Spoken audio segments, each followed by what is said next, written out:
everyone. It's Dr. Leola here, and this is our class lecture on USS Callister and culture. And I hope that you're all continuing to do well, practicing good social distancing, hand washing, all that good stuff. And hopefully you've had a chance to watch USS Callister and get into some of the readings before coming to this lecture.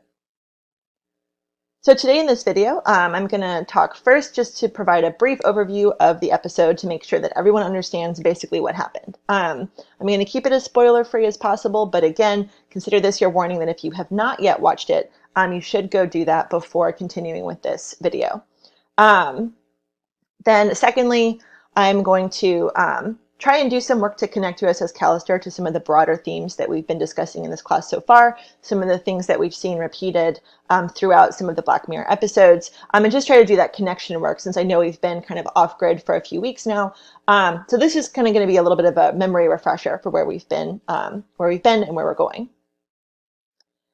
Then I'm going to focus most of this on thinking about USS Callister in terms of Henry Jenkins' fan discussion in the reading called Fan. I'll do a little bit of work with Masanari's article as well, just to connect the fan discourse that Jenkins talks about with some of the toxic geek discourse that Masanari gets into. But I'm going to kind of leave that off a bit since that's going to be the majority of your online reading check quiz, right? And just to be clear, again, this says this in the text, but that is a quiz in name only. I strongly encourage you to use that as a reading guide and to keep the article open and even go through it with the article. This isn't about testing that you remember everything in there. This is about making sure that you can pick out important information in the reading. So with that said, let's get into our first topic, USS Callister, and just getting a brief summary of what this episode is actually doing, what it's about.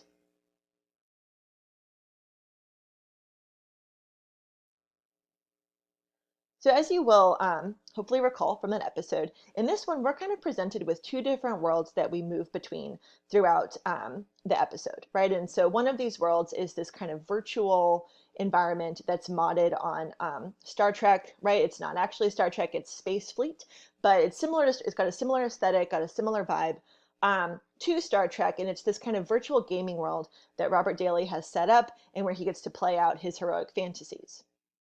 Then contrasting that world, we have the real world, right? The actual world outside of this computer space where we have a series of characters working for this gaming company called Callister Incorporated. And of course, this is where we get the title of our episode, USS Callister, both the name of the ship in this Space Fleet virtual environment, and then of course the company that Robert Daly and Walton run together. So the episode primarily follows Robert Daly, who kind of works as our anti-hero. He's definitely the bad guy, but he's also in some ways the hero in the sense that he is kind of our main character. And he, of course, foils Nanette, who's kind of the true hero and the true one that we should be following. But we're in Robert Daly's world, we're in his head, we're in his environment, in his perspective, and he is the CTO, which is the Chief Technology Officer of Callister Incorporated, where he's built this massive game world, something kind of similar to Second Life or World of Warcraft or some of these massive online multiplayer game environments.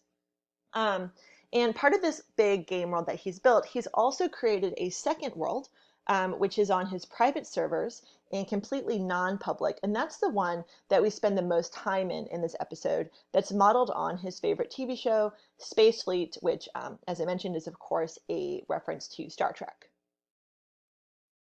So in this mod, or this moderated world that we're in, Robert Daly gets to play the hero, right? He gets to kind of dress up in his cool little red jacket and be the guy who's in charge of this entire space fleet and leading everyone through these adventures in outer space.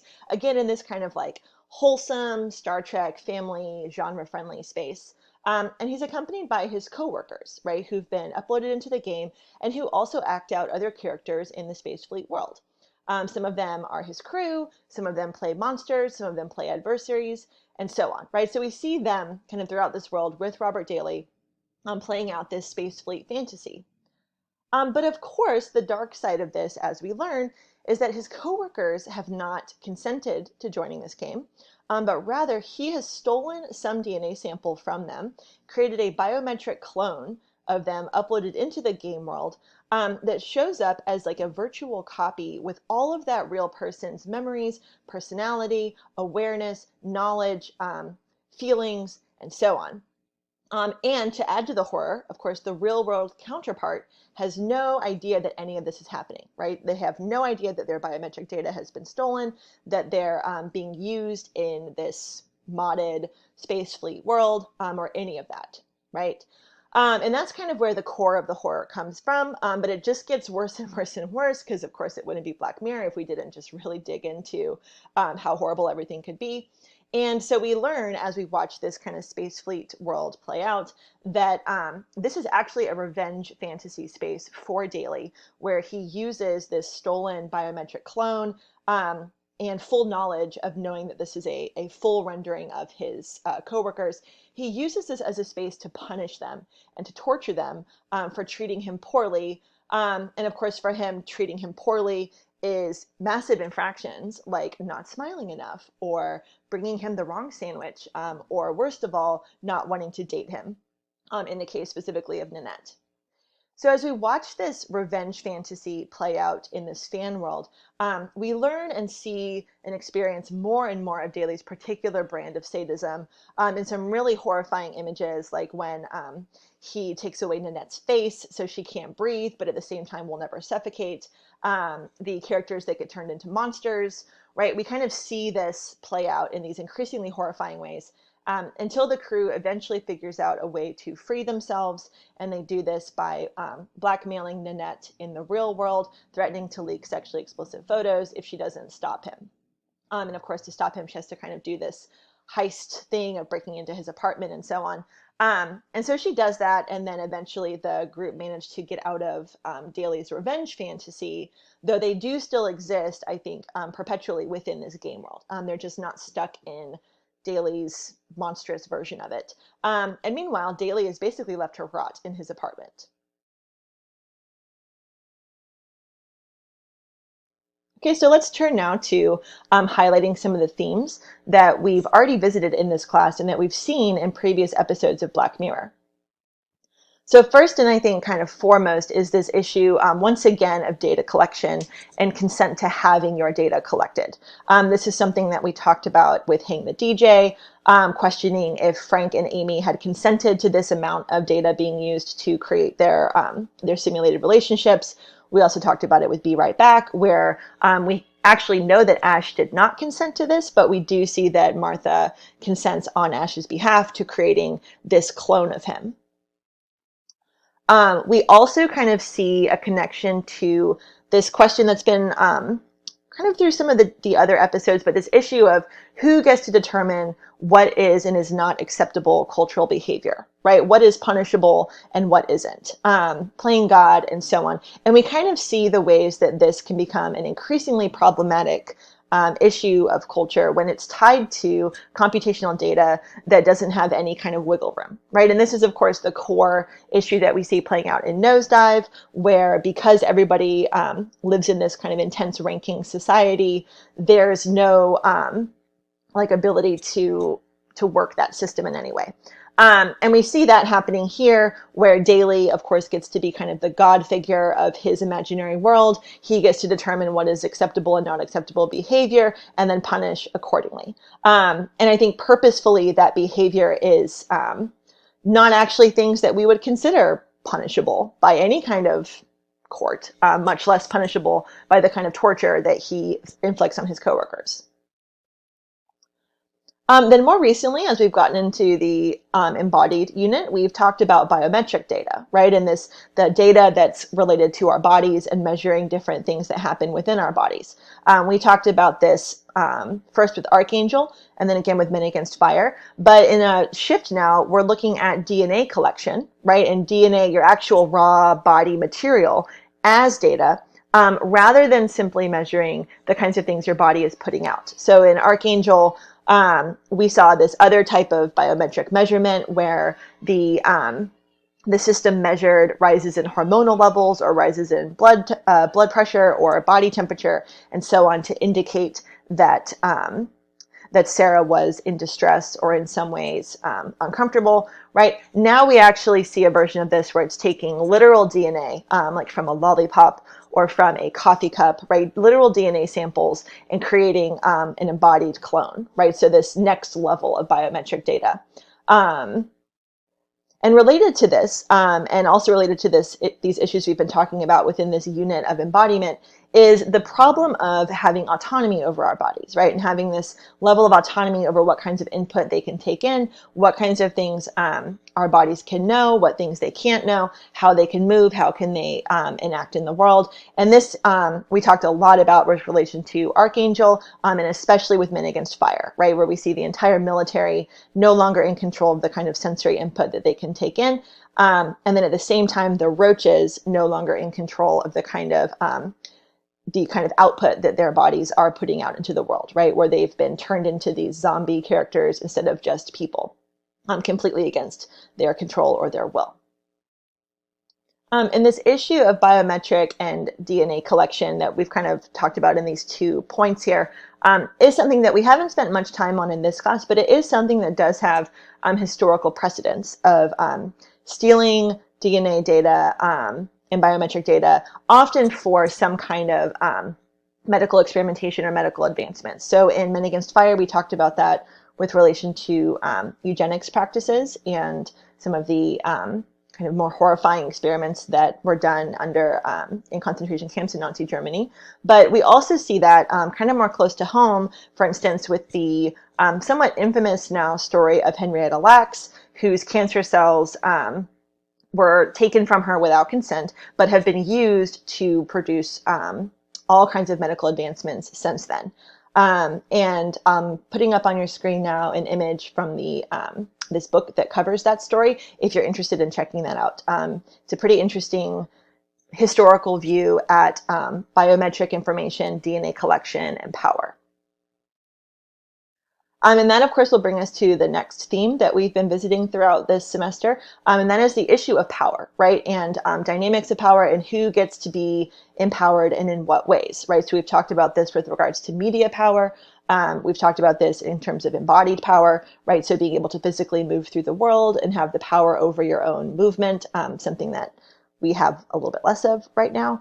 And then, of course, media power, so power to control a narrative, power to control thoughts, beliefs, ideology, and so on. Here, of course, as with every episode, there is this underlying question of grappling with different power dynamics, where we see, which we see happening, I think, between the figures of Daly and Nanette, especially interestingly, where on the one hand, we have Daly, the monster that we know him to be in the USS Callister virtual world. But then on the outside, we have Nanette, who saves the crew members, but does that by allowing Daly to die. And she does that, of course, with no knowledge of what kind of monster Daly really is, because she is not in the virtual world, right? Remember, she's taking over this kind of vigilante justice work just to keep herself from getting blackmailed on the internet, right? So that's an interesting way that this particular episode, I think, is really kind of asking us to think about what's ethical uses of power, what's non-ethical uses of power, who has it, how it changes, and things like that, which of course is something that we've seen over and over again throughout this class. And then finally, behind the scenes of all these discussions that we've had throughout class, particularly with regards to power and with embodiment, are these wider cultural issues of how identity positions predicated on things like race, ethnicity, gender, or sexuality, how these identity positions affect our relationship to technology, whether positive or negatively. And this is, again, something that we're seeing happening right now in real time. As if your internet feeds look anything like mine, there's been a lot of discussion about who gets access to COVID-19 testing and treatment versus who doesn't and who can't access it. So we're kind of seeing, again, that even though we think of technology in the form of computers and digital work, that when we think of medical technology, these same issues continue to play out, where that identity position that you have and how it's related to all these different like axes of who you are, how they can affect your access, right? And this is something that we talked more about in the embodiment unit, but we really see that playing out in this episode with regards to gendered identity, right? And masculine versus feminine empowerment and positioning.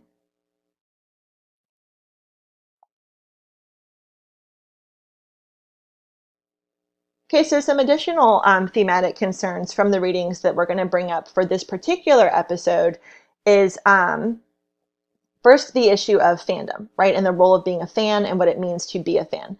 So, of course, everything in this episode is based in this kind of fandom play of like fantasy in this space fleet virtual world that Daly has created, which of course is itself meant to remind us of Star Trek, which, as we'll get into here in a little bit, is kind of the like original fandom. So that's a purposeful choice by Black Mirror to kind of bring us firmly in the discourse of fandom and fan communities. So I'm going to spend a little bit more time, the majority of the rest of this video, talking about that a little bit more.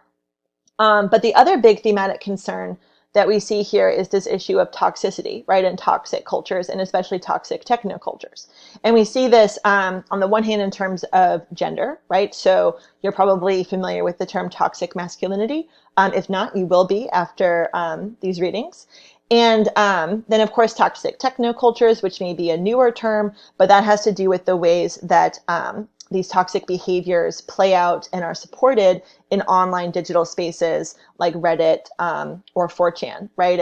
And this, of course, is kind of the core topical space of Masanari's article, looking at Gamergate and the fappening, right? In the ways that toxic masculinity and toxic geek technocultures really kind of took over in this intensely gendered and power shifting way, right?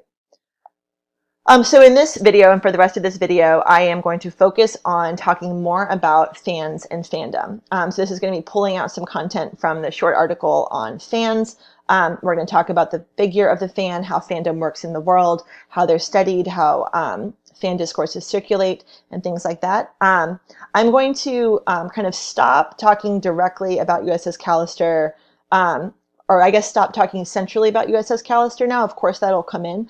But I want to leave that open for your discussions, so discussion board posts and or facilitation participation, and focus instead on fandom and the fan figure as a question of wider media and cultural studies, right? So what does kind of this scholarly arena look like in terms of fans and fandom? And then I will close with drawing some explicit connections between Jenkins' article on the fan to Masanari's article on toxic technocultures, just to kind of clarify where these two articles are talking to one another.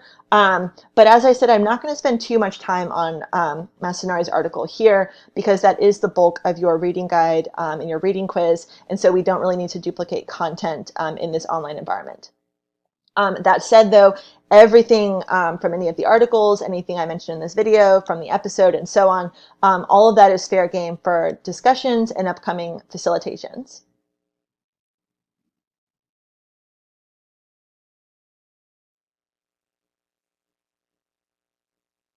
Okay, so now let's get into the figure of the fan and this idea of fan culture and fandom that connects with USS Callister, and that for you all, that introduction should have come with Henry Jenkins's short article, The Fan, which was just about 3 pages and one of the readings linked for today. Again, if you have not done that reading yet, the rest of this video does assume that you've done it. So just go on and pause the video now, go do that reading, and then come back. If you have read it, then here we go. So let me actually start this by asking you, as if we were sitting in class together, let me start by asking you, when you think of fans or when you think of fandoms, what do you think about? What kinds of images come to mind? What kinds of people? What's your reaction? And kind of where do you go with that imagery, with this idea of the fan or the fandom?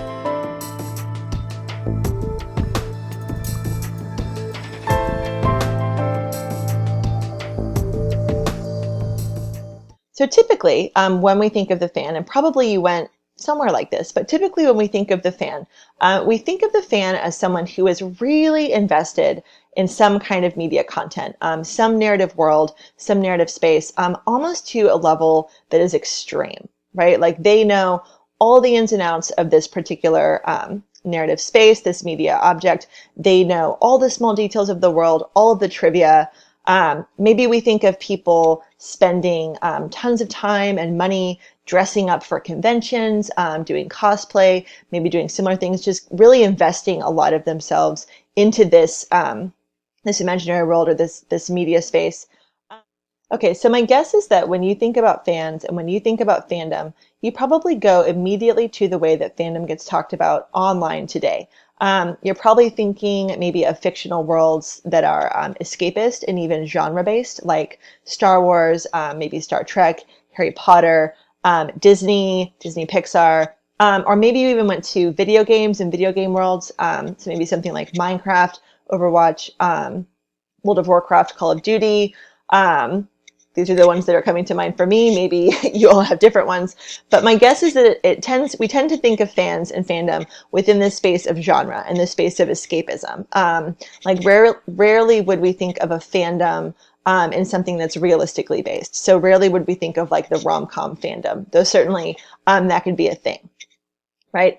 And it does make sense that you would perhaps go to this escapist place, this kind of fantasy space, given the history of fans and fan cultures and their relationship to media consumption and media production. And if you had images of cosplayers or conventions or maybe even screaming fans, like the kind of fangirl imagery, all of that all makes sense given the history of where a fan has come from and where the discourse of fandoms and fandom culture comes from.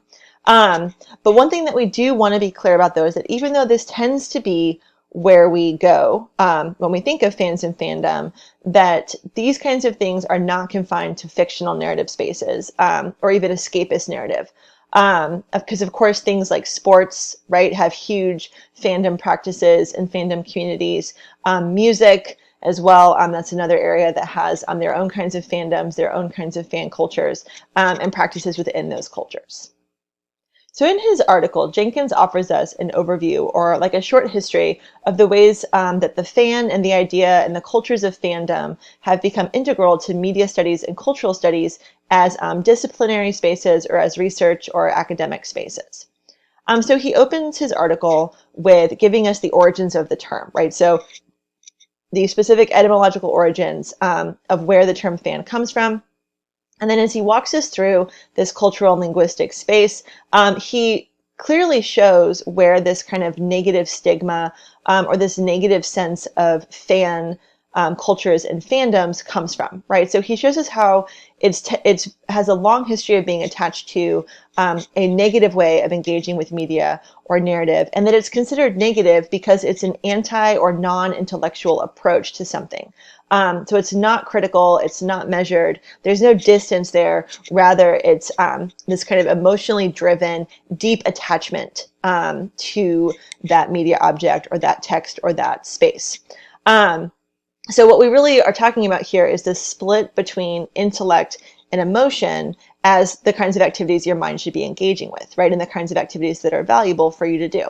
And this split has a really long history, especially within Western culture, and really does continue to operate today in a number of different ways, where we continue to tend to privilege intellect and intellectual contributions and intellectual work with our minds over emotional work or emotional contributions or emotional engagement.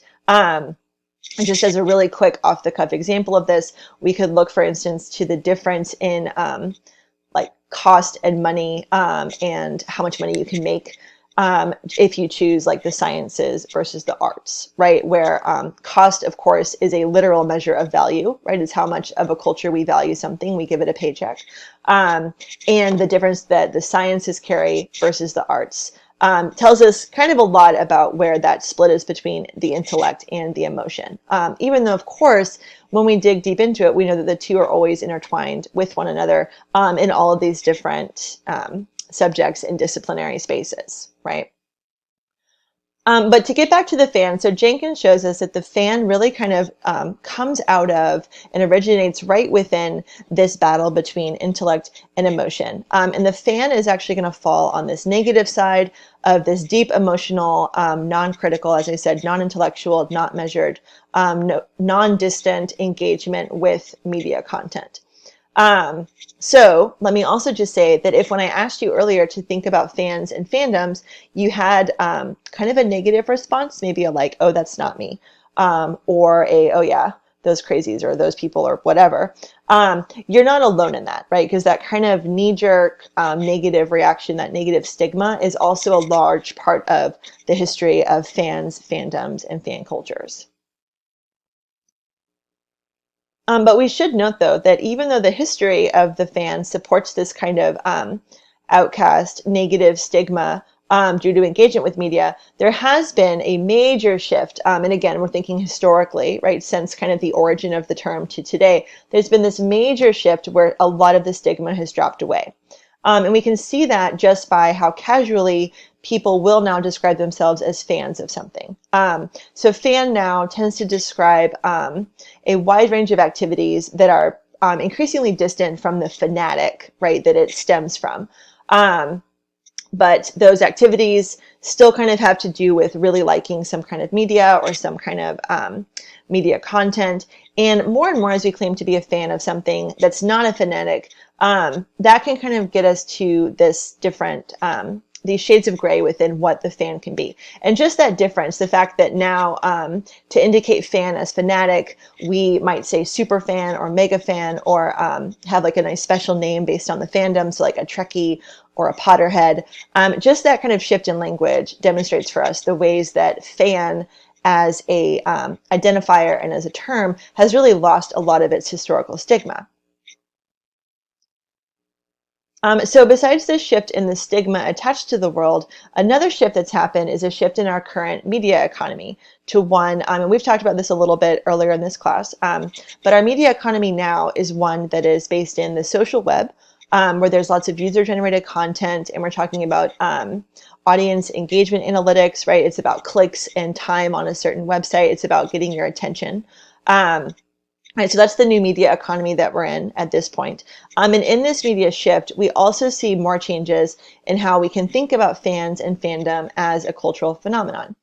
And a lot of this has to do with the ways that becoming a fan and being a fan is not just being someone who consumes media, but rather someone who produces it, right? And who does activities like fan fiction or cosplay to actually become a producer of media. And this is something that we can kind of see if you recall some of our earlier conversations this semester in media power and the difference between a top-down media power to a distributed and networked media sphere that we're currently in. You can kind of see where that distributed and networked mode seems to kind of map onto this user or fan or audience as producer model that we see within fandom cultures that doesn't really square with the top-down model of media production and media power. So that's again kind of this theme coming back to this difference in what I've just called our current media economy, right? It has to do with that difference in who produces versus who consumes media, and where the audience is versus where the creator is. And the fan, of course, is kind of right in the middle of that as an audience member who also participates in producing content often, right? Of course, not always, but very often that is part of the fan and part of fan cultures. And part of this crossover that's interesting to note and that Jenkins actually does bring up, but part of this crossover of fandom and fan activities coming into production is that we also see fandom kind of articulating itself and becoming a site for new forms of political activism and civic engagement, also in this new media and cultural sphere that we're in. And this is actually something that we've seen a lot of in the past few years, but especially now. Just a couple of examples to draw your attention to. We might think of something like this, The Woman Belongs in the Revolution picture with Princess Leia from Star Wars, where we see the crossing of the Star Wars fandom being used in a political or civic way to resist anti-woman or anti-feminine positions, right, and positionality. And especially we saw this kind of with the rise of the Women's March following the election of Donald Trump to the presidency. And then more immediately, though, we can look to the ways that Fandom is becoming this weird site of spreading information about careful practices for COVID-19. So for instance, here's just a few that I've seen like in the last couple of days. We've got representations from Star Wars. We have representations from Schitt's Creek. Cattening the Curve, of course, is kind of a fun play on how the internet's fandom is cats. And then this one that came up as I was making this video that gets us into the Disney fandom with Gaston. Right, so here again, we kind of see this space where fandom and fan activities are producing knowledge that on the one hand is politically or civically engaged because it's encouraging people to be responsible and to be good community citizens right now during this pandemic. But at the same time, it's doing that through the language and the imagery and the media of a fan space, right? Or of a different narrative world, right? So it's acting as a fan and as an activist or a civically engaged community member. So what we're seeing here in these fan-based productions of media and why this kind of user-generated content is important to study, right, isn't just because of the ways that it can be political or the ways that it can be civically engaged, but because it shows us a different model of engaging with media and a rise in what we can call negotiations with media. And this actually brings us back to an earlier discussion we had at like the very beginning of this semester about our three modes that we have of consuming media or consuming a cultural narrative. So as a quick refresher, we talked earlier on about this idea that when media comes down to us as a narrative, whether it's a TV show or a movie or something else, right? Its creator has put some kind of message within that media space, right? If we look at something like the MCU, right? There's a narrative message about the arc of that Marvel Comics universe, which is that the good guys will win, though they might have some trouble along the way, right? Like that's definitely like a hero story that we kind of see in that arc, right? And that's kind of embedded within there. And we could pull out other messages from there, like what makes somebody the hero versus what makes somebody the villain, what are good ways to live, what are good ways to exist, what are kind of models of behavior to follow, and so on. So we could pull more of that out. But this is what we mean by like narrative content being embedded inside of media that often can extend beyond just the direct narrative that it's telling us, right? But maybe like the lesson or something more to take from it. And so if that's embedded by the creators, then the media then goes out to the audience. And the audience effectively has what we generally consider to be three choices of how they're going to interpret that information and how they're actually going to take that information and understand it. So option one is called the dominant or hegemonic position. And this is when you take a media narrative exactly as it's given to you without question, without challenging it, you just accept it as it is. And this is kind of our traditional kind of passive consumer of media. And this is probably what we do for the vast majority of our media consumption, right? We just kind of take it in and go about our day. The second option that we have is what's called the negotiated position. And this is where you challenge some of the meaning and some of the narrative. Maybe you're like, oh, this could have been a little different, or I really think this is where you were headed, but overall, got it, right? So it's not fully disrupting the dominant position, but it's finding some room to kind of play and negotiate and find some alternative meanings within that narrative space that maybe fit for you a little bit better. And then finally, there's the oppositional position. And the oppositional position is, just as it sounds, it's effectively taking that content in the complete opposite or opposing direction from how it was meant to be received. And it's even perhaps turning it over to resist that narrative that you're meant to be taking in. So this can sound a little bit, I don't know, like something that we shouldn't do as consumers of media, but it is also something that probably all of us do to some degree based on the kind of media that we're taking in. So for instance, if you ever watch a show or a movie and you know it's supposed to be sad and you know that everything that they're doing in that movie or in that show is designed to make you feel sad, right? Like the movie, or sorry, the soundtrack, the lighting, the characters, the kind of like longing looks and so on, right? Like you know that you're supposed to be sad. And maybe just out of spite or something, you watch it and you're like, I am not going to cry at this because it is too designed and too done to make me cry, and I resist that position. I do this regularly with This Is Us, just as an example. Um, or if like sad things aren't your thing. If you've ever watched a horror movie and kind of sat there and like, I'm not going to be scared. I know there's going to be a jump around this corner. I know it's coming. No big deal. I will not be scared from this. And you just kind of watch it in this oppositional mode, just entirely resisting all of the design that they've put in to make you scared, right? So these are just kind of some light examples of how this oppositional reading can work, and not necessarily as a bad thing, just in this kind of like, nope, I'm not going there with this narrative today, right? So anyway, to get back to fandom, what fandom practices and fan cultures demonstrate is this kind of shift again over time of how we consume media to this kind of wider, more expansive approach to negotiating media. And not just taking it in as this hegemonic and dominant mode. So not just being that passive consumer who just takes the story that they're given and then goes along, but rather negotiating or even opposing the narrative by putting yourself into that narrative space and imagining differences from what's in there, right? Whether through, again, cosplays, fan fiction, and actually producing content, or even just imagining that world so deeply that you start to question and realize some of the plot holes, right? Or some of the things that don't work.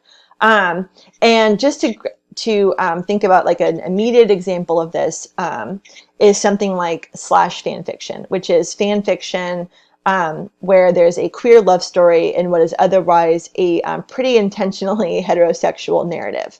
So Spock and Kirk is kind of like the quintessential example of this, but there's tons of them. So there's like Harry Draco or Harry Snape or Steve Rogers and Bucky Barnes, or Steve Rogers and Tony Stark, or in Star Wars, there's Finn and Poe, right? Where like the entire Star Wars fandom is like, no, they're definitely meant to be together, but never does the story ever actually take it there, right? So that's kind of this other example of kind of an immediate example of opposing, but really like negotiating the narrative. Because even as we're sitting here and maybe imagining and arguing that Finn and Poe are in love with each other, that's not a rejection of all of Star Wars, which the oppositional mode does tend to reject a lot of the dominant.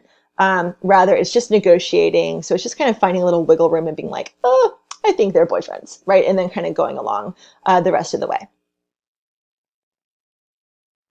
Okay, so this final point that I want to draw your attention to from the Jenkins article is this point that he makes near the end when he talks about that in the US, fan studies, which is what the academic field is called, fan studies is directly related to feminist practice, and fan studies draws fan practices in line with feminist practices. And I want to draw your attention to this because as we've seen in USS Callister, there's like a lot going on here with gender dynamics, and especially gender dynamics and power. And almost to the point where it seems not like it's almost hard to take in that fandom and fan practices when we've just watched this show that has taken fandom into this total like sadistic, misogynistic mode, right? It's almost hard to think that fan practices could be aligned with feminist practices. And I think that especially if you've read Masanari's article about Gamergate and the Fappening, which are both events with toxic male fans that do horrible things to women to reclaim their fandom because perish the thought that women play video games too. So kind of within this sphere, it can be a little bit hard to take in this claim that fan practices are feminist practices. But for U.S. media studies, this connection does make sense if we remember first the origins of the fan as a kind of hyper-emotional, anti-intellectual consumer of narrative, which is an incredibly gendered split between emotion and intellect, right? And it really describes the precise stereotype of how women consume and produce media and narrative, right? If we think about the kinds of content that is made for women, like the Hallmark Channel, rom-coms, right? It's very emotionally driven, and as opposed to this kind of like deep intellectually engaging content. And let me be clear, that's nothing against Hallmark or rom-coms. I love both of them, right? It's just to kind of demonstrate that there's this sense that the feminine is the emotional, while the masculine is the intellectual, right? So if the fan falls into that emotional space, the fan falls into that feminine space. So by reclaiming that as something positive, that is then becomes a feminist move. The other thing that US fan studies will do to kind of make this feminist argument is that it ties the idea of fan work to domestic work. And much of early fan work, like zine creation and fan fiction writing and so on, does not happen at the office, right, or at work. It happens at home, right? It happens, late at night when you're writing on your computer. Or if we think about cosplay, right, we can think about all the kinds of feminine textile work that goes into sewing these costumes, creating the makeup, doing the hair, right? All these kinds of things that are typically, again, practices that are gendered feminine, right? So in taking those over, that's kind of where we can see some of these connections to feminist practice. And then finally, the field draws connections to fan practices as a form of women's writing. Because women's writing has historically had to negotiate a space in a like hegemonic mode of textual media that is primarily for men. Women have had to carve out a space within that to assert their own voices, right? So we can think of George Eliot, Jane Austen, Charlotte Bronte, Virginia Woolf, Gertrude Stein. All of these are women writers who have had to negotiate writing as media, just as fans do, in order to create a space for their own added contributions and their own voices to be heard. Okay, so I do want to be clear that this feminist frame that I've just kind of been talking about that Jenkins lays out applied to fandom and to fan communities is primarily an academic frame. It's not necessarily, or even very often, a frame that is used by fans or by fan communities themselves, particularly when it comes to fan communities that are in areas dominated by men. So areas like gaming, science and technology, and even kind of like the internet as a thing. And this is where we can kind of start to build this crossover into Masanari's article, focusing less on the fan than on the geek, right? So where Jenkins' article talks about fan culture, Masanari looks more at geek culture. And in popular discourse, right, we do tend to think of these two as similar positions, and again, for good reason, right? So you might even, again, earlier on when I asked you to think of fans and fandoms, you might have been thinking of the geek or the nerd when thinking of cosplayers, gamers, and so on. And again, this is for good reason. So just to pull a quote from Masanari's article that really kind of lays this out, Masanari writes that geeks valorize expertise and specialized knowledge, and geek culture often revolves around the acquisition, sharing, and distribution of this knowledge with others. They often value wit, cleverness, and craft, negotiating between a sense of collectivism and individualism within the communities of which they are a part.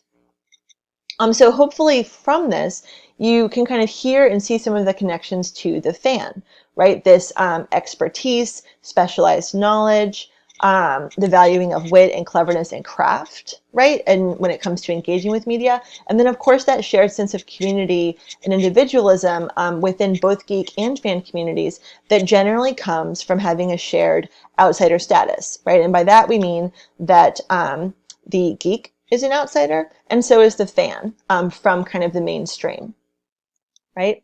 And this, of course, is also what we see happening in the character of Robert Daly in the USS Callister. So I'm going to close here just by pulling your attention to a couple of more points from Masanari and some points that she makes in her description of geek masculinity that, again, we see kind of being explored in the character of Robert Daly in this episode of Black Mirror as these two positions of the geek and the fan come together in his character. Okay, so just as a quick refresher for how he's a fan, right? He's fully negotiated the Space Fleet narrative into this remade mod of the game world. And we might even say that because of the ways that he's turned what was supposed to be a wholesome family show into a site for torture and sadistic pleasure, that he's actually fully opposed the Space Fleet narrative in his fan creation. But at the same time, he of course also embodies the figure of the geek, right? Where he has a high intellect, specialized knowledge. He's the CTO of a tech company. And even more specifically, he really embodies what Masanari and other scholars call geek masculinity. And Masanari identifies this as a form of white male masculinity that both repudiates and reifies elements of hegemonic masculinity. For example, geek masculinity often embraces facets of hypermasculinity by valorizing intellect over social or emotional intelligence. At the same time, geek masculinity rejects other hypermasculine traits, as the geek may show little interest in physical sports and may also demonstrate awkwardness regarding sexual romantic relationships. So of course, this is basically Robert Daly's character. It's also a total type, right, that we see over and over and over again in media, especially media that centers nerds or geeks, with Sheldon Cooper from The Big Bang Theory being probably the most popularly and immediately recognizable example of this, right? A hypermasculine in terms of embracing intelligence over emotion, but at the same time rejecting these kind of hypermasculine ideals of athleticism and romantic skills, I guess. Okay, so one final point that I do want to make regarding Masanari's text and Daly's character is this. So Masanari writes that because geek culture has so long been on the outskirts of the mainstream, right, in this outsider status, and that it has so often been marginalized, she notes that these cultures tend to have a cognitive dissonance, which is an inability to recognize or to understand, but that they tend to have this cognitive dissonance that they can be oppressive and marginalizing towards others. So I think a generous reading of Daly would see him this way, right? As unable to see that what he's doing is cruel and unmerited, since he spends so much time marginalized himself, outside and apart from the group. And we see this throughout the episode. And to think back about your formal film lessons that we've had, right? Hopefully you saw that this was further signaled through shot framing like this one on your screen, where there's a literal barrier between him and his coworkers. Now, let me be clear. Do I think that this resolves him of anything in this space? Absolutely not. This is just another facet that I want to bring up as we start thinking and kind of engaging with the ways that this episode crosses into our world, especially on issues of toxic geek masculinity, and some of the connections that we see in this episode to the events that Masanari describes in her article. And again, I'm not going to get into those events because you do have a reading guide where you can find that yourself, right? So that's for you to do. Okay, so that will bring us to a close for this lecture on USS Callister and the cultures of fans and fandoms. I hope it's given you some things to think about, particularly with regards to this episode and with the internet in general. And I hope you all continue to take care of yourselves. You'll see some announcements from me. And of course, you're always welcome to reach out with questions, comments, anything else. So I will be in touch via Moodle. And I look forward to hearing from some of you and to seeing what you make of this episode.